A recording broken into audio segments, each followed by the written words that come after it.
sampai di homestay itu, saya kebingungan sedikit. Kenapa bisa lari ke sini? Sedangkan saya tidak ada uang.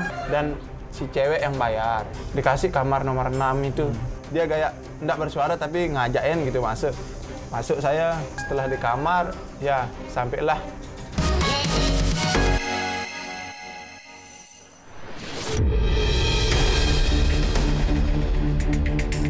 Heboh, pria disabilitas di Lombok jadi tersangka dan ternyata banyak korbannya.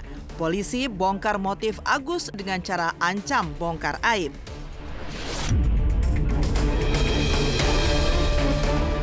Sosial media dihebohkan dengan kasus dugaan pelecehan seksual di Mataram, Lombok yang dilakukan oleh seorang pria disabilitas berinisial Iwas alias AG terhadap wanita berinisial M yang berstatus sebagai mahasiswi. Atas dugaan perbuatannya itu, AG yang memiliki keterbatasan fisik atau tunadaksa berupa tidak memiliki tangan resmi ditetapkan sebagai tersangka kasus pelecehan seksual fisik oleh Polda NTB. Pertanyaan pun menyeruak, bagaimana mungkin tersangka bisa melakukan tindak pidana seperti yang dituduhkan sementara ia tidak memiliki tangan sama sekali? Buntut dari penetapan AG sebagai tersangka selain memantik tanda tanya publik, juga membuat akun Instagram Polda NTB pun digeruduk netizen yang mempertanyakan dasar polisi menetapkan AG sebagai tersangka di tengah keterbatasan fisik yang dimilikinya. Kejanggalan ini juga memancing pengacara kondang Hotman Paris Hutapea turun gunung guna membantu AG. Ya, lewat akun media sosialnya, Hotman meminta pihak Agus untuk menghubunginya guna mendapat pendampingan hukum. Minta keluarganya hubungi tim Hotman 911, tulis Hotman. Jadi tindak pidananya adalah bukan pemerkosaan gitu ya. Jadi bukan pemerkosaan, akan tetapi ini adalah pelecehan seksual fisik. Dan undang-undang pasal yang diterapkan adalah pasal 6C, undang-undang spesialis yaitu Undang-Undang Nomor 12 Tahun 2022 tentang TPKS, tindak pidana kekerasan seksual, bukan undang-undang pemerkosaan ataupun KUHP sebagaimana yang diatur dalam 285. Dengan keadaan saya seperti ini, saya dijadikan tersangka, saya sangat sedih. Sedih, diam terus orang tua saya kayak tidak bisa ngomong apa-apa gitu, mau jelasin bagaimana, hanya bisa terdiam aja dan berdoa aja terus nyerahin sama yang di atas. Saya benar-benar memohon biar kasus ini cepat selesai dan yang dimana tolonglah, saya bukan ingin dikasihanin, keadilan diberikan kepada saya. Aku masih berpikir keras sih, maksudnya dia melecehkannya tuh seperti apa. Itu katanya dia nggak punya tangan gitu kan, berarti kan dia cuma punya kaki gitu kan. Tapi dia bisa bawa motor dan bisa membawa orang itu ke universitas satu tempat itu gitu. Ya aku nggak tahu sih, maksudnya agak bingung juga sih nanggepinnya karena orang disabilitas itu sangat jarang banget melakukan. Iya, benar-benar nggak habis pikir karena memang orang-orang disabilitas itu kan jarang banget mungkin untuk memikirkan hal-hal seperti itu ya gitu.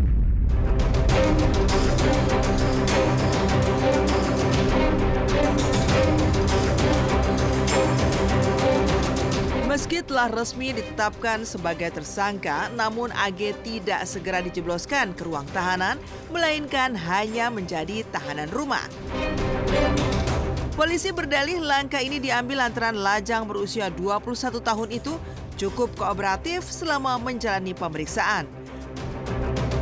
Di sisi lain, meski polisi telah membongkar aksi kejahatan yang diduga telah dilakukannya, namun AG sendiri tetap mengelak dan membantah telah melakukan pelecehan seksual fisik terhadap korban. Agus berdalih tidak mungkin ia melakukan tindakan itu di tengah keterbatasan fisik yang dimilikinya. Apalagi di kesehariannya untuk membuka baju, mandi hingga bersih-bersih di kamar mandi, AG mengaku masih harus dibantu oleh orang tuanya. Lantas, bagaimana awal mula pertemuan tersangka dengan korban dan apa yang mendasari polisi akhirnya menetapkan AG sebagai tersangka? Bagaimana pula para selebritis hingga praktisi hukum melihat kasus yang menghebohkan ini? Pelaku melakukan intimidasi kepada korban. Intimidasi seperti apa? Apabila kamu berteriak, maka akan didengar oleh di luar kamar. Kalau didengar oleh orang yang di luar kamar, maka kita akan dinikahkan. Karena intimidasi seperti itu, korban merasa takut bahwa untuk membuka lejing itu, pelaku menggunakan kakinya atau jarinya untuk membuka lejing korban. Terus penetapan tersangka, kita menemukan 2 alat bukti. Kalau di dalam Undang-Undang TPKS nomor 12 tahun 2002, korban seorang perempuan itu merupakan saksi kunci, ya, saksi mahkota yang utamanya pengakuan itu menjadi faktor utama suatu peristiwa itu bisa diungkap. Jadi yang di mana saya melakukan kekerasan itu atau yang dituduhkan itu sebenarnya tidak ada. Yang dituduhkan itu sebenarnya tidak ada. Kenapa Tiang berani mengatakan tidak ada? Karena keadaan Tiang seperti ini. Berawal saya dari kampus ingin mencari makan setelah saya memberi makanan dan minuman, saya duduk sebentar. Nah, setelah saya duduk sebentar, saya ingin kembali ke kampus. Kendala saya capek jalan, tidak kuat untuk gaya mau balik jalan lagi. Saya berpikir untuk minta bantuan kepada orang yang di sekitar sana. Misi Mbak bisa minta tolong antar ke kampus gitu. Nah, akhirnya dia bersedia, terus dia ngambil motor nih Ki. Nah, kok tiba-tiba sampailah di homestay. Nah, sampai di homestay itu saya kebingungan sedikit. Kenapa bisa lari ke sini? Sedangkan saya tidak ada uang. Dan si cewek yang bayar. Dikasih kamar nomor 6 itu. Dia kayak tidak bersuara tapi ngajakin gitu masuk. Masuk saya, setelah di kamar, ya sampailah. Saya kaget sedikit. Dengan dituduhnya saya dengan kekerasan seksual atau yang disebut dengan pemerkosaan. Benar-benar sangat sedih. Itu yang pertama, kaget. Karena keadaan saya seperti ini. Yang dimana saya masih dimandain sama orang tua.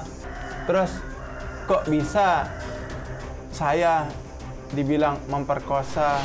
Sebagai perempuan harus berhati-hati sendiri karena nggak semua waktu bisa selalu ada yang jaga, ada yang ini. Jadi menurut aku itu harus sendiri, dari diri sendiri, bisa mawas diri gitu. Kalau bisa belajar bela diri dah perempuan-perempuan itu biar jadi nggak diapa-apain. Kalau ada apa-apain langsung smackdown.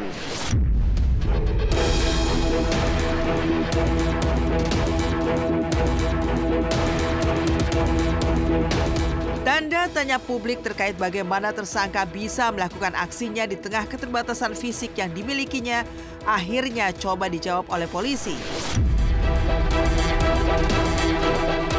Ya, berdasarkan hasil penyelidikan dan keterangan sejumlah saksi, termasuk saksi korban, AG memanfaatkan kekuatan kakinya untuk melucuti pakaian korbannya. Dan yang mengejutkan, baru terungkap pendamping korban juga mengungkapkan selain M, ternyata ada banyak korban wanita lainnya yang mengaku juga pernah mengalami kejadian serupa dan telah melaporkan AG ke polisi pada tanggal 7 Oktober lalu. Hingga semuanya berjumlah 13 orang dan ada beberapa yang masih di bawah umur atau anak-anak. Lalu benarkah AG masih saja mengelak dan merasa dijebak oleh korban terkait viralnya kasus ini? Kami dari tim pendamping menemukan beberapa korban yang ada sekitar 7 korban yang sudah kami identifikasi. Meskipun di lain sisi banyak yang kasihan terhadap si pelaku, tapi kita juga harus melihat di balik itu apakah benar, kita harus mengkaji itu dulu. Jangan kita menyudutkan kepada korban semuanya.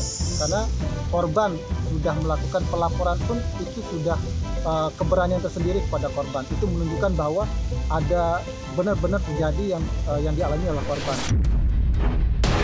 Di pasal 6C ini lebih menekankan bahwa adanya upaya untuk memanfaatkan kerentanan, dan memanfaatkan kerentanan itu kan salah satunya adalah dengan memanipulasi, dengan mengancam, dengan mengintimidasi, dan itulah yang dilakukan oleh tersangka. Tapi yang menjadi perbedaan adalah dia tidak dengan paksaan fisik, tapi dia dengan memanfaatkan kerentanan, yaitu dengan mengancam, mengintimidasi, dan memanipulasi. Apa yang dikatakan? Kalau misalnya kamu tidak menuruti keinginan saya, tidak menuruti permintaan saya, maka saya akan bongkar masalah-masalah kamu ini ke orang tua kamu. Kalau dilihat dari penglihatan saya ya membingungkan juga ya. Semoga aja ada yang terbaik kebuka gitu. Kalau yang salah pokoknya dihukum pokoknya setimpal aja hukumannya. Tentu sebagaimana pas hukum acara pidana ini sudah cukup bagi kepolisian untuk menetapkan orang sebagai tersangka. Lalu dalam tahap proses hukum kan ada namanya laporan polisi dan rangkaian penyelidikan. Itu korban sudah diperiksa, saksi sudah diperiksa, terlapor sudah diperiksa, lalu nanti ada ahli juga. Itu menambahkan keterangan, menambahkan alat bukti untuk bisa lanjut tahap penyidikan ataupun nanti penuntutan dan disidangkan.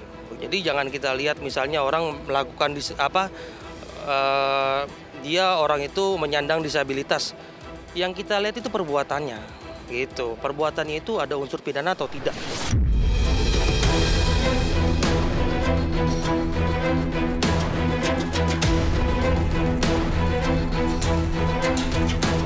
Tapi yang tak kalah membingungkan, meski tegas membantah telah melakukan pelecehan seksual fisik terhadap korban sebagaimana yang telah disangkakan polisi, namun AG membenarkan jika ia dan korban memang melakukan hubungan layaknya sepasang suami istri. Namun AG berdalih hubungan itu dilakukan atas dasar suka sama suka dan tanpa disertai ancaman atau penekanan terhadap korban yang berusia 23 tahun dan mengaku sebagai mahasiswi. Si pelaku melakukan hal demikian kepada korban adalah yang pertama ada ancaman, intimidasi, manipulasi dan tipu muslihat yang dilakukan oleh pelaku, dan itu motifnya semua sama kepada korban yang lainnya.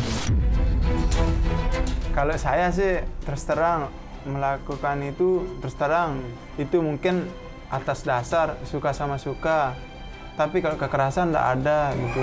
Makanya kan saya terus terang, kok saya kayak gini ya?